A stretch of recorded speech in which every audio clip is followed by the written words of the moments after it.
Ferdy Sambo, seorang mantan perwira tinggi Polri, menjadi pusat perhatian publik setelah terungkapnya kasus pembunuhan Brigadir Nofriansyah Yosua Huta Barat. Kasus ini mencoreng citra institusi kepolisian dan menimbulkan gelombang besar protes dari masyarakat. Fakta bahwa kejahatan ini melibatkan perwira tinggi menambah kompleksitas penyelidikan serta memperdalam luka bagi keluarga korban. Proses investigasi yang dilakukan Polri menemukan banyak kejanggalan dalam kematian Brigadir Yosua. Berbagai upaya mengaburkan fakta mencuat, termasuk rekayasa kronologi kejadian dan manipulasi barang bukti. Kasus ini menjadi tantangan besar bagi institusi kepolisian dalam menegakkan keadilan tanpa pandang bulu. Dalam pengungkapan kasus ini, keterlibatan berbagai pihak semakin terkuat, termasuk anggota kepolisian lainnya yang ikut terlibat dalam skenario yang dirancang Sambo. Publik menyaksikan betapa sistem hukum diuji dalam mengusut tuntas peristiwa ini. Sidang pengadilan pun digelar dengan sorotan tajam dari berbagai elemen masyarakat. Di tengah perhatian publik yang luar biasa, muncul berbagai spekulasi mengenai motif di balik pembunuhan ini. Beberapa teori mengarah pada faktor pribadi, sementara lainnya menyinggung kemungkinan ada motif lebih besar. Bagaimanapun, fakta yang terungkap di pengadilan menjadi dasar utama dalam memberikan keadilan bagi korban dan keluarganya. Kasus ini akhirnya menjadi momentum penting dalam reformasi kepolisian, mendorong adanya evaluasi terhadap mekanisme pengawasan internal serta etika di dalam institusi. Banyak pihak berharap kasus Ferdy Sambo menjadi pelajaran bagi penegak hukum untuk tidak menyalahgunakan kekuasaan demi kepentingan pribadi. Setelah melalui berbagai tahapan penyelidikan, kasus Ferdy Sambo akhirnya masuk ke meja hijau. Persidangan yang digelar menjadi salah satu yang paling menyita perhatian masyarakat. Setiap sidang dipenuhi oleh laporan media, memperlihatkan bagaimana jalannya peradilan terhadap seorang mantan petinggi kepolisian. Tim jaksa penuntut umum menghadirkan berbagai bukti dan saksi untuk menguatkan dakwaan terhadap Sambo. Rekaman CCTV, hasil forensik, dan kesaksian dari para tersangka lain menjadi bagian dari konstruksi perkara. Fakta-fakta ini menegaskan bahwa ada unsur kesengajaan dalam pembunuhan Brigadir Yosua. Sidang berjalan dengan ketegangan yang tinggi. Ferdy Sambo, yang selama ini dikenal sebagai figur kuat dalam institusi kepolisian, kini harus menghadapi kenyataan pahit di kursi pesakitan. Ekspresi dan sikapnya selama persidangan menjadi sorotan, mencerminkan tekanan berat yang harus ia hadapi. Setelah serangkaian sidang dan pemeriksaan saksi, majelis hakim akhirnya menjatuhkan vonis hukuman mati terhadap Ferdy Sambo. Keputusan ini disambut dengan beragam reaksi, ada yang menganggapnya sebagai bentuk keadilan, namun ada pula yang merasa hukuman tersebut terlalu berat. Vonis ini mencerminkan ketegasan sistem peradilan dalam menangani kasus berat yang melibatkan aparat penegak hukum. Keputusan pengadilan juga menjadi sinyal bagi semua pihak bahwa tidak ada individu yang kebal hukum, termasuk mereka yang pernah menduduki posisi tinggi di institusi negara. Setelah dijatuhi vonis, Ferdy Sambo menjalani masa penahanan di Lembaga Pemasyarakatan, Lapas, Salemba, Jakarta Pusat. Pemindahannya ke lapas ini dilakukan sebagai bagian dari prosedur pemasyarakatan bagi narapidana yang baru menerima putusan hukum tetap. Di dalam Lapas Salemba, Ferdy Sambo menempati sel khusus di Blok Keamanan Tinggi. Sebagai mantan petinggi kepolisian, langkah ini diambil untuk mengantisipasi potensi gangguan keamanan yang mungkin terjadi dari sesama narapidana. Selain itu, sistem pengawasan ketat juga diterapkan untuk memastikan tidak ada perlakuan istimewa terhadapnya.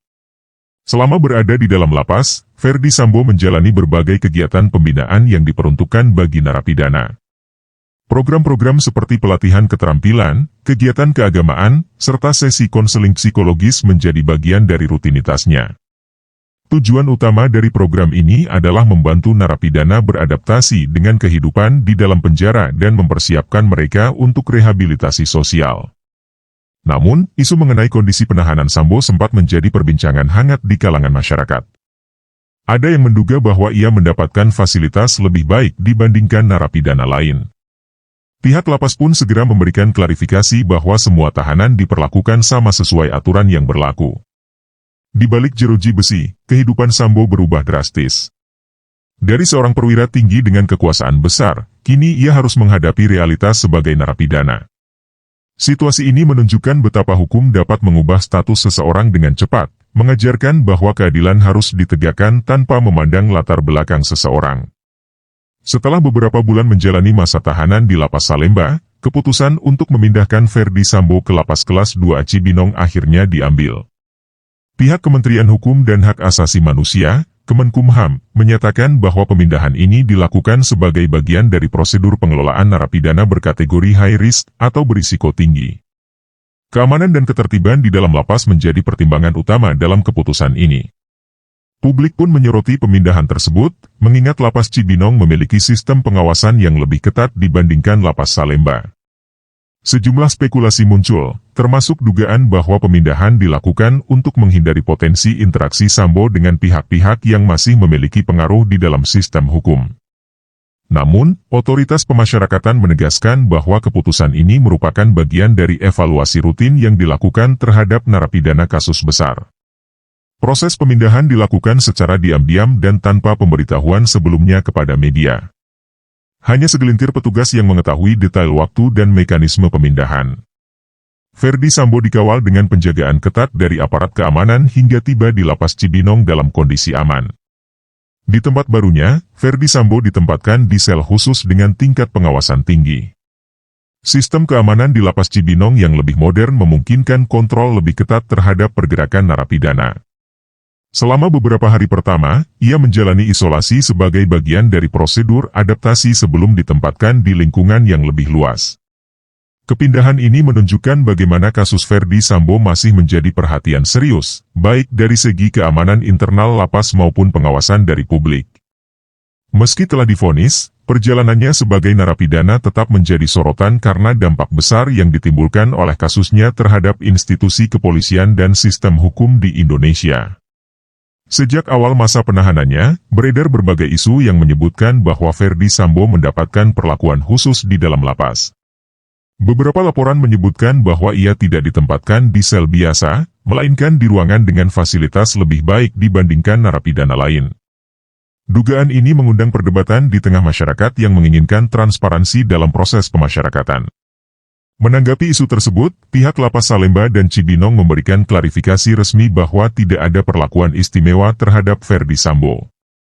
Mereka menegaskan bahwa semua narapidana diperlakukan sesuai dengan aturan yang berlaku, tanpa pengecualian, termasuk dalam hal fasilitas dan pembinaan. Kepala Lapas Cibinong, dalam keterangannya, menegaskan bahwa ruangan yang ditempati Ferdy Sambo sesuai standar bagi narapidana dengan tingkat risiko tertentu. Tidak ada fasilitas tambahan seperti pendingin ruangan atau perlengkapan khusus lainnya. Ia juga menyebutkan bahwa setiap napi, termasuk Sambo, harus mengikuti jadwal harian yang telah ditentukan oleh pihak lapas.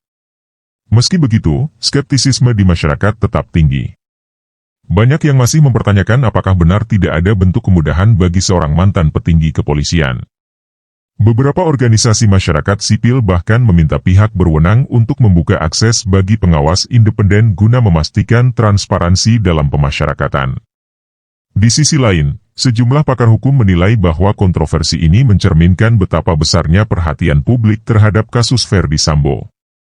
Mereka menganggap bahwa pengawasan ketat dari masyarakat dapat menjadi dorongan bagi pemerintah untuk terus meningkatkan akuntabilitas dalam sistem pemasyarakatan.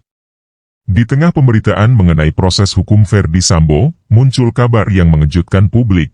Gus Ikdam, seorang ulama karismatik, dikabarkan mengunjungi Sambo di dalam lapas. Berita ini dengan cepat menyebar di media sosial dan menimbulkan beragam reaksi dari masyarakat. Gus Ikdam dikenal sebagai ulama muda yang aktif berdakwah dan memiliki banyak pengikut. Kehadirannya di lapas untuk menemui Ferdy Sambo menimbulkan berbagai spekulasi. Ada yang berpendapat bahwa kunjungan tersebut dilakukan dalam rangka memberikan bimbingan spiritual, sementara yang lain mempertanyakan alasan di balik pertemuan tersebut. Pihak lapas mengonfirmasi bahwa kunjungan Gus Ikdam dilakukan melalui prosedur resmi. Sebagai tokoh agama, ia diizinkan untuk bertemu narapidana dalam rangka memberikan motivasi dan pembinaan. Hal ini bukan sesuatu yang luar biasa, karena banyak tokoh agama lain yang juga aktif dalam pembinaan rohani di dalam lembaga pemasyarakatan. Namun, isu lain kembali mencuat bahwa pertemuan ini menunjukkan adanya perlakuan istimewa terhadap Ferdy Sambo. Beberapa pihak menilai bahwa tidak semua narapidana mendapatkan kesempatan untuk dikunjungi ulama sekelas Gus Ikdam. Pihak lapas kembali menegaskan bahwa kunjungan tersebut bersifat umum dan terbuka bagi semua narapidana yang mengajukan permohonan pembinaan. Terlepas dari berbagai spekulasi, kunjungan Gus Ikdam menambah dimensi baru dalam perjalanan kasus Ferdy Sambo. Ini menunjukkan bahwa meski berada di dalam tahanan, narapidana masih memiliki kesempatan untuk menjalani pembinaan spiritual dan introspeksi diri. Masyarakat pun menantikan apakah kunjungan ini akan membawa perubahan dalam sikap dan cara pandang Ferdy Sambo terhadap kehidupan yang kini ia jalani. Gus Ikdam adalah seorang ulama muda yang dikenal luas di kalangan masyarakat Indonesia, terutama di Jawa Timur. Ia memiliki gaya dakwah yang khas, santai, namun tetap mendalam dalam menyampaikan pesan moral dan keagamaan. Popularitasnya terus meningkat seiring dengan seringnya ia mengisi ceramah di berbagai daerah dan aktif di media sosial. Sebagai seorang ulama, Gus Ikdam memiliki latar belakang pendidikan pesantren yang kuat. Ia dikenal dekat dengan kalangan santri dan masyarakat umum, seringkali memberikan ceramah dengan pendekatan yang lebih membumi dan mudah dipahami. Hal inilah yang membuat banyak orang merasa terhubung dengan ajaran-ajarannya. Selain berdakwah, Gus Ikdam juga aktif dalam berbagai kegiatan sosial. Ia sering terlibat dalam program kemanusiaan, seperti membantu masyarakat kurang mampu, memberikan bimbingan kepada mantan narapidana, serta mendukung berbagai kegiatan keagamaan di daerah-daerah terpencil. Kehadiran Gus Ikdam dalam ranah sosial dan keagamaan menjadikannya sosok yang dihormati oleh berbagai kalangan. Para pengikutnya, baik dari masyarakat umum maupun kalangan pesantren, menilai bahwa beliau memiliki pendekatan yang lebih terbuka dalam menyampaikan ajaran Islam. Dengan latar belakang seperti itu, kunjungan Gus Ikdam ke Lapas Cibinong untuk menemui Ferdy Sambo tentu bukan tanpa alasan. Sebagai seorang dai, ia mungkin melihat bahwa setiap orang, termasuk seorang narapidana, masih memiliki kesempatan untuk berubah dan kembali ke jalan yang benar. Ketika kabar mengenai kunjungan Gus Ikdam ke Lapas Cibinong tersebar, masyarakat pun bereaksi dengan berbagai macam pendapat. Ada yang mengapresiasi langkah tersebut sebagai bentuk kepedulian terhadap pembinaan rohani narapidana, namun ada pula yang mempertanyakan motif di balik pertemuan tersebut. Di media sosial, banyak warganet yang memberikan komentar beragam.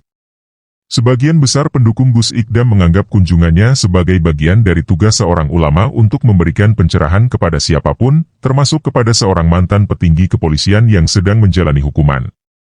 Namun, ada pula yang merasa bahwa kunjungan ini menunjukkan adanya perlakuan khusus terhadap Ferdy Sambo.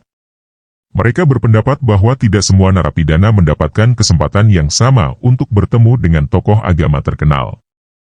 Hal ini kemudian memicu diskusi mengenai transparansi dan keadilan dalam sistem pemasyarakatan. Di sisi lain, beberapa pakar hukum dan tokoh agama menilai bahwa kunjungan ulama ke dalam lapas bukanlah hal yang aneh atau luar biasa. Banyak narapidana yang mendapatkan bimbingan keagamaan dari para ulama sebagai bagian dari program rehabilitasi. Dalam konteks ini, kunjungan Gus Ikdam dapat dilihat sebagai upaya untuk membantu Ferdy Sambo dalam proses introspeksi dan pertobatannya. Terlepas dari berbagai pandangan, satu hal yang pasti adalah bahwa kasus Ferdy Sambo masih menjadi perhatian luas di masyarakat.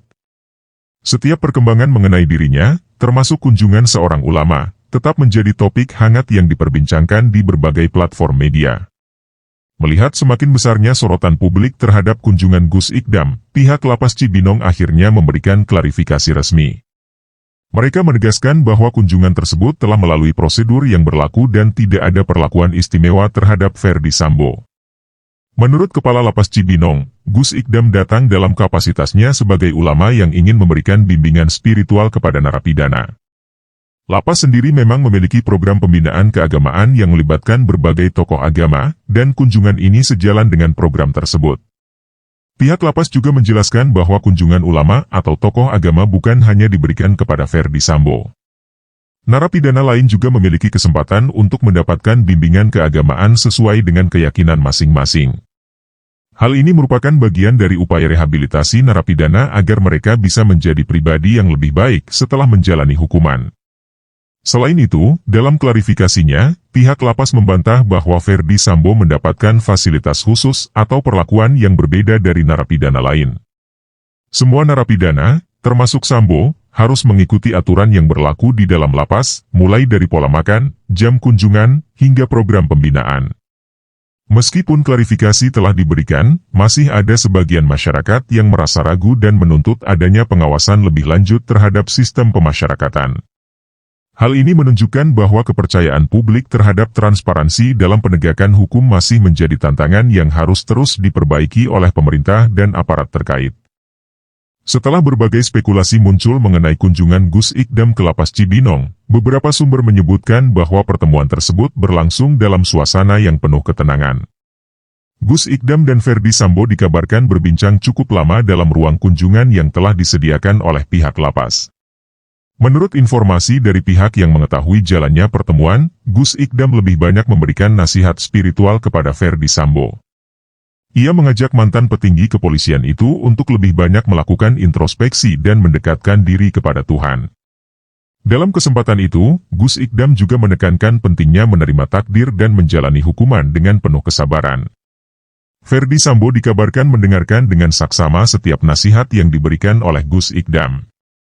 Wajahnya terlihat lebih tenang, meskipun di balik itu masih tersimpan berbagai beban yang ia rasakan. Ia juga sempat mengungkapkan rasa penyesalannya atas apa yang telah terjadi dan berharap ada kesempatan untuk menebus kesalahannya. Dalam pertemuan tersebut, Gus Ikdam tidak hanya berbicara tentang pertobatan, tetapi juga menyinggung tentang makna hidup dan kesempatan untuk memperbaiki diri. Ia mengatakan bahwa meskipun seseorang telah jatuh dalam kesalahan besar, masih ada jalan untuk berubah dan menjadi pribadi yang lebih baik di hadapan Tuhan dan masyarakat. Pertemuan itu pun berakhir dengan doa bersama. Gus Ikdam memimpin doa agar Ferdy Sambo diberikan ketabahan dan kesempatan untuk menebus kesalahannya dengan cara yang baik. Setelah itu, keduanya berpisah dengan penuh harapan bahwa pertemuan tersebut akan memberikan dampak positif bagi perjalanan spiritual Ferdy Sambo di dalam penjara. Setelah kunjungannya ke Lapas Cibinong, Gus Ikdam akhirnya memberikan pernyataan resmi kepada publik. Dalam sebuah ceramah yang disiarkan melalui kanal media sosialnya, ia menegaskan bahwa pertemuannya dengan Ferdy Sambo semata-mata bertujuan untuk memberikan bimbingan spiritual dan tidak memiliki kepentingan lain. Gus Ikdam menyampaikan bahwa setiap manusia, tanpa terkecuali, pasti pernah melakukan kesalahan dalam hidupnya. Namun, ia juga mengingatkan bahwa pintu pertobatan selalu terbuka bagi siapa saja yang ingin kembali ke jalan yang benar. Dalam konteks ini, ia menilai bahwa Ferdy Sambo adalah seorang individu yang juga berhak mendapatkan kesempatan untuk memperbaiki diri. Dalam pesannya, Gus Ikdam juga menyinggung tentang pentingnya memaafkan dan memberi kesempatan kedua kepada seseorang. Ia mengatakan bahwa meskipun hukum harus tetap ditegakkan, sebagai manusia kita tidak boleh menutup pintu bagi mereka yang ingin berubah. Ia pun mengajak masyarakat untuk tidak hanya melihat sisi buruk seseorang, tetapi juga memberi ruang bagi mereka untuk menebus kesalahannya. Pernyataan ini menuai berbagai respons dari masyarakat. Ada yang mendukung pandangan Gus Ikdam dan menganggapnya sebagai bentuk kebijaksanaan, tetapi ada pula yang tetap skeptis terhadap perubahan yang mungkin terjadi pada Ferdy Sambo. Beberapa pihak bahkan menganggap bahwa keadilan bagi korban tetap harus menjadi prioritas utama. Meski demikian, Gus Ikdam tetap berpegang pada prinsipnya bahwa sebagai seorang ulama, tugasnya adalah menyampaikan kebaikan dan membuka jalan bagi siapa saja yang ingin bertaubat. Ia menegaskan bahwa kunjungannya bukan untuk membela atau membenarkan kesalahan Ferdy Sambo, melainkan untuk memberikan kesempatan bagi narapidana tersebut untuk mendapatkan bimbingan rohani. Setelah pertemuannya dengan Gus Ikdam, banyak pihak yang ingin mengetahui apakah ada perubahan dalam sikap dan perilaku Ferdy Sambo di dalam lapas. Beberapa laporan dari petugas lapas menyebutkan bahwa mantan jenderal polisi itu terlihat lebih tenang dan lebih sering mengikuti kegiatan keagamaan di dalam penjara. Sebelumnya, Ferdy Sambo lebih banyak menghabiskan waktunya dengan membaca dan berdiam diri di dalam selnya. Namun, setelah mendapatkan bimbingan spiritual dari Gus Ikdam, ia mulai menunjukkan minat yang lebih besar terhadap kegiatan-kegiatan pembinaan di dalam lapas, termasuk mengikuti kajian agama yang diadakan secara rutin. Salah satu petugas lapas yang enggan disebutkan namanya mengatakan bahwa Ferdy Sambo kini lebih banyak berinteraksi dengan sesama narapidana dan seringkali mengajak mereka untuk berdiskusi tentang kehidupan dan agama. Ini menjadi perubahan yang cukup signifikan dibandingkan dengan masa-masa awal ia masuk ke dalam penjara. Selain itu, Ferdy Sambo juga mulai menulis catatan refleksi tentang perjalanan hidupnya. Beberapa pihak berspekulasi bahwa ia mungkin akan menuliskan kisahnya sebagai bagian dari proses introspeksi dan pembelajaran bagi orang lain. Jika benar demikian, maka ini bisa menjadi salah satu cara bagi dirinya untuk menebus kesalahan yang telah ia lakukan. Meski perubahan ini disambut baik oleh sebagian orang, ada pula yang masih meragukan ketulusan Ferdy Sambo dalam menjalani pertobatannya. Namun, terlepas dari itu semua, perubahan yang ia tunjukkan menjadi bukti bahwa setiap orang selalu memiliki kesempatan untuk belajar dari kesalahan dan mencari makna baru dalam hidupnya. Kunjungan Gus Ikdam ke Lapas Cibinong dan perubahan sikap Ferdy Sambo menarik perhatian para pakar hukum dan kriminologi. Beberapa ahli menilai bahwa pembinaan rohani memang memiliki dampak signifikan dalam proses rehabilitasi narapidana, terutama bagi mereka yang menjalani hukuman dalam kasus berat seperti Ferdy Sambo. Menurut seorang pakar hukum pidana, konsep keadilan tidak hanya tentang menghukum seseorang, tetapi juga memberikan kesempatan bagi narapidana untuk berubah. Ia menekankan bahwa hukuman penjara bertujuan tidak hanya untuk memberikan efek jera, tetapi juga untuk membentuk kembali perilaku individu agar tidak mengulangi kesalahan yang sama. Di sisi lain, seorang kriminolog menyoroti bahwa tidak semua perubahan perilaku dalam tahanan bisa langsung dianggap sebagai tanda pertobatan sejati. Dalam beberapa kasus, narapidana menunjukkan sikap baik untuk mendapatkan perlakuan lebih ringan atau keuntungan tertentu dalam sistem pemasyarakatan. Oleh karena itu, proses evaluasi dan pemantauan harus terus dilakukan secara objektif. Beberapa pakar juga menyoroti pentingnya transparansi dalam pemberian akses kepada tokoh agama seperti Gus Ikdam. Mereka berpendapat bahwa bimbingan rohani seharusnya bisa diberikan secara merata kepada semua narapidana, bukan hanya kepada mereka yang menjadi sorotan publik. Hal ini untuk memastikan tidak adanya perlakuan khusus yang berpotensi menimbulkan kecemburuan di dalam lapas. Terlepas dari berbagai pandangan tersebut, satu hal yang disepakati oleh banyak pihak adalah bahwa sistem pemasyarakatan di Indonesia masih memerlukan banyak perbaikan. Kasus Ferdy Sambo menjadi contoh bagaimana perhatian masyarakat terhadap transparansi hukum sangat tinggi, sehingga pemerintah perlu lebih terbuka dalam menangani kasus-kasus besar seperti ini. Di tengah dinamika yang terjadi, keluarga Ferdy Sambo juga memberikan tanggapan mengenai perkembangan kasusnya. Mereka berharap bahwa hukuman yang dijalani oleh Sambo dapat memberikan pelajaran berharga dan kesempatan bagi dirinya untuk berubah menjadi pribadi yang lebih baik. Istri Ferdy Sambo, Putri Chandrawati, yang juga menjalani hukuman atas keterlibatannya dalam kasus ini, disebut-sebut tetap memberikan dukungan moral kepada suaminya. Melalui kuasa hukumnya, keluarga menyampaikan bahwa mereka berharap ada kesempatan di masa depan bagi Sambo untuk menebus kesalahannya dengan cara yang lebih positif. Pengacara Ferdy Sambo juga mengungkapkan bahwa kliennya kini lebih fokus menjalani masa tahanan dan mengikuti berbagai program pembinaan yang disediakan oleh lapas. Mereka menilai bahwa perubahan sikap yang ditunjukkan oleh Sambo adalah hal yang positif dan bisa menjadi pertimbangan dalam proses hukum selanjutnya, termasuk kemungkinan pengajuan grasi atau peninjauan kembali. Namun, langkah hukum seperti grasi atau pengurangan hukuman masih menjadi topik yang sensitif. Banyak pihak, terutama keluarga korban, menegaskan bahwa hukuman yang dijatuhkan kepada Ferdy Sambo harus tetap ditegakkan dengan adil. Mereka mengingatkan bahwa keadilan bagi korban adalah hal yang utama dan tidak boleh diabaikan dalam proses hukum yang berjalan. Meski demikian, keluarga Ferdy Sambo tetap berharap bahwa waktu yang dijalaninya di dalam penjara dapat digunakan untuk merenung dan memperbaiki diri. Mereka percaya bahwa setiap orang memiliki kesempatan untuk berubah, asalkan dilakukan dengan tulus dan sungguh-sungguh. Kasus Ferdy Sambo telah menjadi salah satu kasus hukum paling kontroversial dalam sejarah Indonesia. Dari awal hingga perkembangan terbaru, publik terus menyoroti setiap langkah yang diambil oleh aparat penegak hukum dalam menangani perkara ini. Kunjungan Gus Ikdam dan perubahan sikap Ferdy Sambo di dalam lapas menunjukkan bahwa kehidupan setelah vonis masih terus berjalan. Meski telah menerima hukuman berat, seorang narapidana tetap memiliki kesempatan untuk mencari makna baru dalam hidupnya, baik melalui pembinaan rohani maupun introspeksi diri. Namun, kasus ini juga meninggalkan banyak pelajaran bagi masyarakat dan sistem hukum di Indonesia. Salah satunya adalah pentingnya transparansi dalam pemasyarakatan, terutama bagi narapidana dengan kasus besar. Publik memiliki hak untuk mengetahui apakah hukum benar-benar ditegakkan secara adil tanpa adanya perlakuan istimewa. Selain itu, kasus ini mengajarkan bahwa keadilan tidak hanya sebatas vonis di pengadilan, tetapi juga bagaimana seorang terpidana menjalani hukumannya dengan penuh tanggung jawab.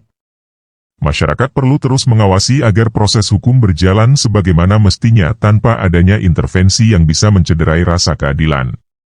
Akhirnya, perjalanan Ferdy Sambo sebagai narapidana masih panjang. Apakah perubahan sikapnya benar-benar mencerminkan pertobatan yang tulus atau sekadar strategi untuk meringankan hukumannya? Hanya waktu yang bisa menjawab. Yang pasti, kasus ini akan tetap menjadi pengingat bahwa hukum harus ditegakkan dengan seadil-adilnya, tanpa pandang bulu.